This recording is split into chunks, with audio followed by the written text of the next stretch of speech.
Hello guys, for today's video tayo ay magsasaing. Tuturo ko kayo kung paano magsaing, magunap at yung ilang gata ang inyong sasaing sa pang-araw-araw nyo. Ito ay depende sa inyo.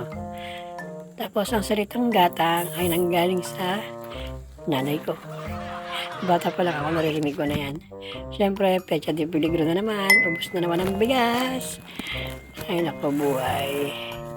Ayan, pangilan na ba ito? Pangatlo na ba ito? Okay, pagkatapos nito, kailangan natin hugasan ng bigas ng siyempre 3 beses din. Ay, hindi pala yung pangatlo. Ay, yun na yung kakantsahin nyo. Ang paghugas depende sa toyo nyo yan. Pag malakas ang toyo nyo, edi labahan nyo. Downin nyo pa.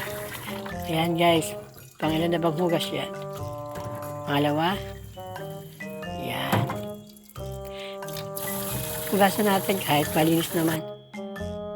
Tapos guys, pagka ganyan, kakantsahin nyo. Pag nakita nyo na yung nasa gilid na yun, ibig sabihin, tama na yung dami ng tubig at bigas.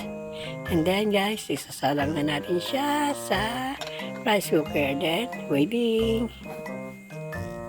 Siyempre, pecha de peligro, caldereta de sardinas. Ayan guys, kumukulo na. Wow! Wow! O diba? Sabi sa inyo eh.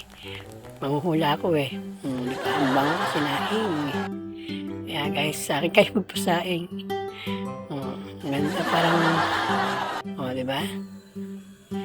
Caldereta de sardinas, ang aking ulam for today. Siyempre, hindi naman pwede mawala ng aking mga shararat. Pakakainin na natin ang ating mga shararat. Si Pochi ay lumalandi pa, kaya hindi ko siya naisama. Ewan ko sa kanya.